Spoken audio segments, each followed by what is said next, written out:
ano. Anong tawag diyan, kuya? Caliper. Caliper. Okay pa naman yung ano, natin, no, pinaka-pin.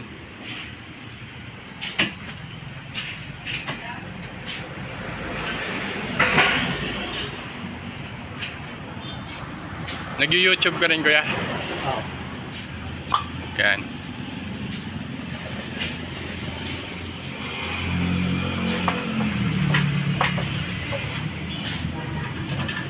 Yan.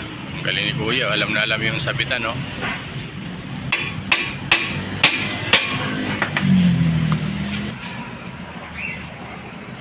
Lagyan ni kuya na ano, WD-40.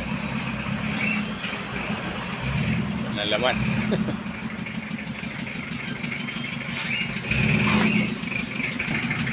Ayun na.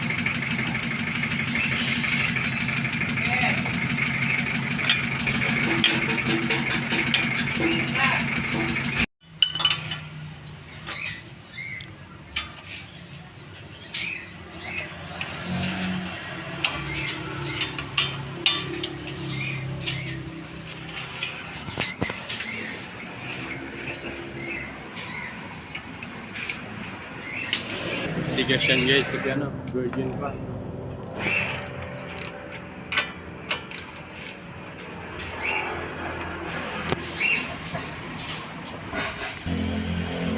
Tigas.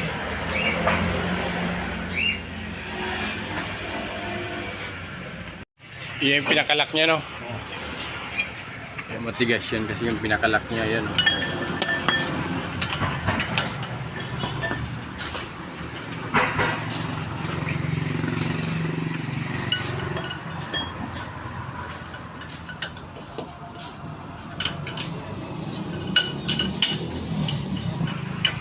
Yung pinakalak niya, ano ba?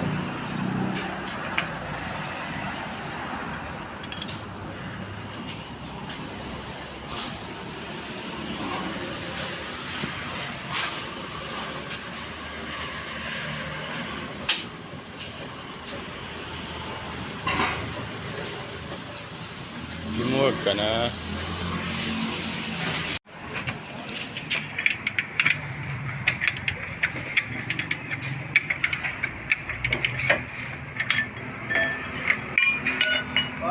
Isa naman ako.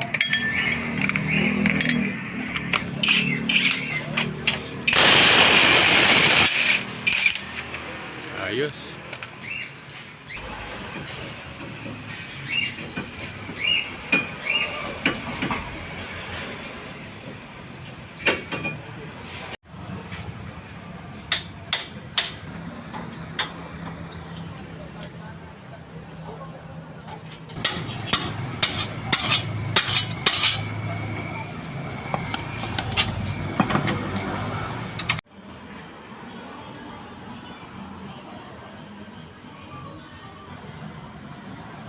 Mirage G4 palit bearing.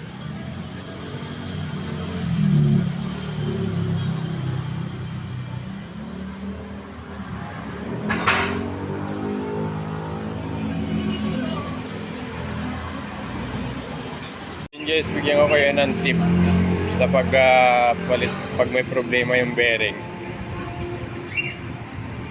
Ang ugong niya ay sa kanan. Ibig sabihin, tapos yung pakiramdam nyo parang nasabay sa pagbirit nyo ng makina, tapos parang nagbabibrate din sa manibela. Ibig sabihin, sa harap yung bearing ang papalitan, hindi siya sa likod. Tapos ang naging issue nito guys, yung bearing parang natuyuan na ng grasa.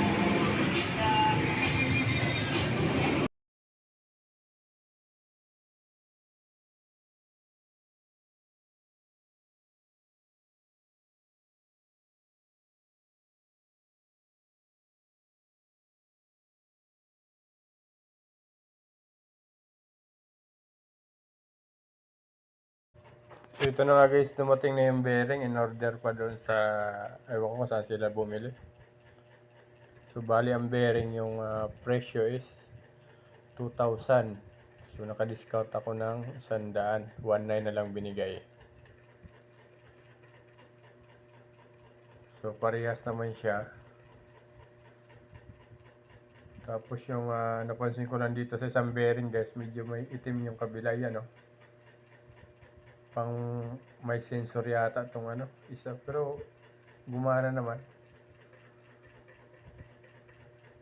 Naging okay naman siya nung naikabit ng mga idol.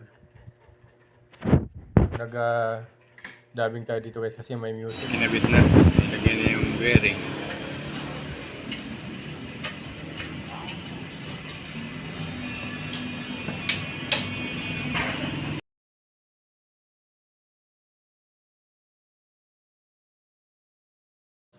So yun guys, dito lang to sa may Karsadang Bago, Imus, Cavite.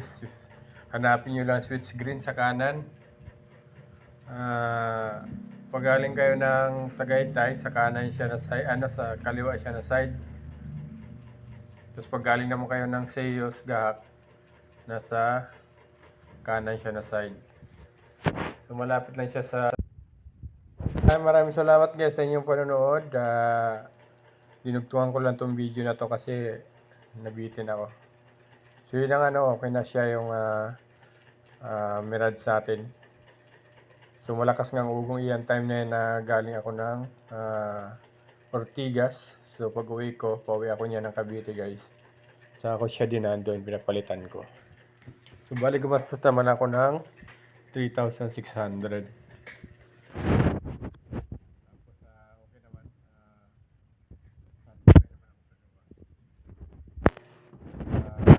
Yun, pag may ugong yung sakyan nyo, ipaangat nyo na lang. Tapos, yun nga, yung nag-YouTube din ako. Tinignan ko kung saan may vibe.